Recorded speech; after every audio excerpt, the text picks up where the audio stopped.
कभी सोचा है कि ज्योतिष असल में काम कैसे करता है? अखबारों में छपने वाली भविष्यवाणियों से कहीं ज्यादा इसके पीछे छिपा है कमाल का गणित और खगोल विज्ञान। तो आज हम वैदिक ज्योतिष के इसी प्राचीन ब्रह्मांडीय कैलकुलेटर को समझने वाले हैं। तो अगर ये सिर्फ भविष्य बताने के बारे में नहीं है तो फिर ये है क्या? देखिए, जब हम ज्योतिष का नाम सुनते हैं तो हमारा ध्यान सीधे राशिफल पर चला जाता है, लेकिन वैदिक ज्योतिष, जिसे ज्योतिष भी कहते हैं, इससे कहीं ज्यादा गहरा है। ये असल में सेलेस्टियल मैकेनिक्स की एक बहुत ही जटिल प्रणाली है। मतलब ग्रहों और तारों की गति को समझने और मापने का एक बहुत पुराना और सटीक तरीका। तो चलिए सबसे पहले इसे ठीक से परिभाषित करते हैं। इसका पारंपरिक नाम क्या है और इसका असल में मतलब क्या है? ज्योतिष शब्द संस्कृत के ज्योत से आया है, जिसका मतलब है प्रकाश या आकाशीय पिंड। तो ये सिर्फ कोई भविष्यवाणी का सिस्टम नहीं था, ये एक तरह से प्रकाश का विज्ञान था, जिसमें खगोल विज्ञान, ज्योतिष और समय की गणना सब कुछ शामिल था। इसका एक बहुत बड़ा मकसद कैलेंडर बनाना और वैदिक अनुष्ठानों का सही समय तय करना था। प्राचीन काल में ये बहुत ही जरूरी धार्मिक समारोह होते थे और उनका समय पूरी तरह से ग्रहों और तारों की स्थिति पर निर्भर करता था। अच्छा, अब जब हम ये जान गए हैं कि ये क्या है, तो चलिए देखते हैं कि ये काम कैसे करता है। और इसकी पूरी गणना, इसका पूरा कैलकुलेशन एक खास नजरिए से शुरू होता है। अब देखिए, ये स्लाइड बहुत दिलचस्प है। प्राचीन वैदिक ग्रंथों में सूर्य केंद्रित यानी हेलियोसेंट्रिक मॉडल का भी जिक्र मिलता है। यानी ये ज्ञान था कि सब कुछ सूर्य के चारों ओर घूमता है। लेकिन ज्योतिष की गणना के लिए पृथ्वी केंद्रित यानी जियोसेंट्रिक मॉडल को चुना गया।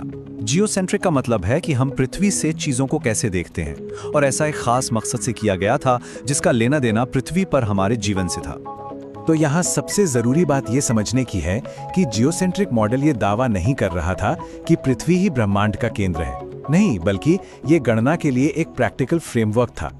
यानी ये इस बात पर आधारित था कि हमारे नजरिए से, हमारे वैंटेज पॉइंट से आसमान में ग्रह कहाँ दिखाई दे रहे हैं।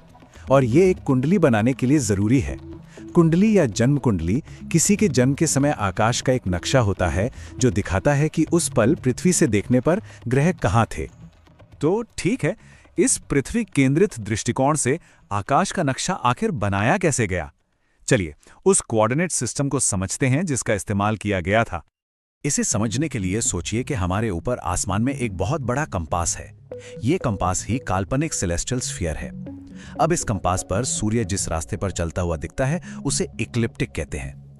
अब इसी इक्लिप्टिक के रास्ते को 12 बराबर हिस्सों में बांट दिया गया, जिन्हें हम राशि या राशि कहते हैं, जैसे मेष, वृष वगैरह। और फिर और भी ज्यादा सटीकता के लिए इन राशियों को 27 और छोटे हिस्सों में बांटा गया, जिन्हें नक्षत्रास कहा जाता है। तो हमारे पास आकाश का एक नक्शा तो है, लेकिन हजारों साल पहले प्राचीन ज्योतिषी ग्रहों की एकदम सटीक स्थिति की गणना करते कैसे थे? इसका जवाब एक अविश्वसनीय प्राचीन ग्रंथ में छिपा है। ये ग्रंथ है सूर्य सिद्धांत या सूर्य सिद्धांता। जरा सोचिए, ये 1500 साल से भी पहले लिखा गया था। ये असल में खगोलीय गणना के लिए एक डिटेल्ड मैनुअल था और अपने समय से कई आगे था। इस स्लाइड को देखकर तो सच में होश उड़ जाते हैं। यहाँ सूर्य सिद्धांत की गणनाओं की तुलना आज के मॉडर्न साइंटिफिक डेटा से की गई है।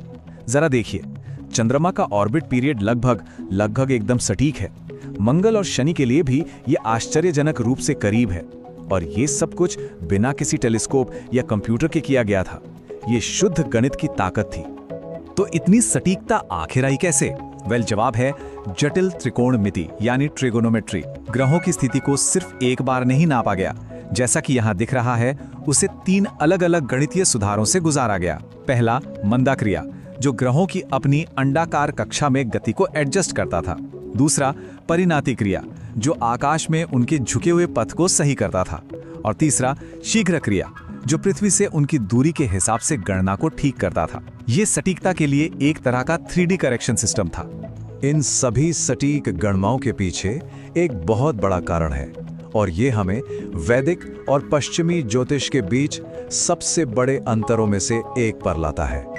इसे ऐसे सोचिए, वैदिक ज्योतिष सिडेरियल ज़ोडिएक का इस्तेमाल करता है, जो तारों का एक फिक्स्ड नक्शा है, ये नहीं बदलता। वहीं पश्चिमी ज्योतिष ट्रॉपिकल ज़ोडिएक का इस्तेमाल करता है, जो एक मूवेबल नक्शा है और मौसमों के साथ चलता है। ये पृथ्वी के एक हल्के से झुकाव का हिसाब भी रखता है, जिसे प्रिसेशन कहते हैं। पृथ्वी अपनी धुरी पर एक घूमते हुए लट्टू की तरह थोड़ा डगमगाती है और वैदिक ज्योतिष इस डगमगाहट को अपनी गणना में शामिल करता है। तो एक सीधा सवाल, इन दो अलग अलग शुरुआती बिंदुओं के कारण आज कितना अंतर आ गया है? जवाब है लगभग 24 डिग्री। 24 डिग्री, ये लगभग एक पूरी राशि का अंतर है। पृथ्वी की धुरी के इसी झुकाव यानी प्रिसेशन ऑफ द इक्विनॉक्सेस की वजह से दोनों सिस्टम के शुरुआती बिंदु में इतना बड़ा गैप आ गया है। इसका मतलब अगर कोई पश्चिमी ज्योतिष के हिसाब से खुद को मेष राशि का मानता है, तो बहुत संभव है कि वैदिक ज्योतिष के अनुसार वो मीन राशि के हों। और हाँ, ये एक बहुत जरूरी कंफ्यूजन को दूर करता है। दोनों ही सिस्टम असल कॉन्स्टेलेशंस यानी तारामंडलों का इस्तेमाल नहीं करते। इसे एक पिज्जा की तरह सोचिए, जिसे 12 बराबर टुकड़ों में काटा गया हो। हर टुकड़ा एक साइन या राशि है, जबकि आसमान में दिखने वाले असली तारामंडल अलग अलग आकार और साइज के होते हैं। तो ज्योतिष इन बराबर हिस्सों यानी राशियों का इस्तेमाल करता है, न कि अनियमित तारामंडलों का। तो अंत में ये हमें एक बड़े सवाल पे लाकर छोड़ता है। जब हम ज्योतिष को सिर्फ भविष्यवाणियों से हटकर एक जटिल गणितीय प्रणाली के रूप में देखते हैं, तो ये हमें ब्रह्मांड को समझने का एक बिल्कुल अलग नजरिया देता है। तो अगली बार जब रात में आसमान को देखें, तो याद रखें कि ये सिर्फ तारों का खूबसूरत नजारा नहीं है, ये एक विशाल प्राचीन कैलकुलेटर भी है, जो ब्रह्मांड के बारे में हमारी समझ के इतिहास को दिखाता है।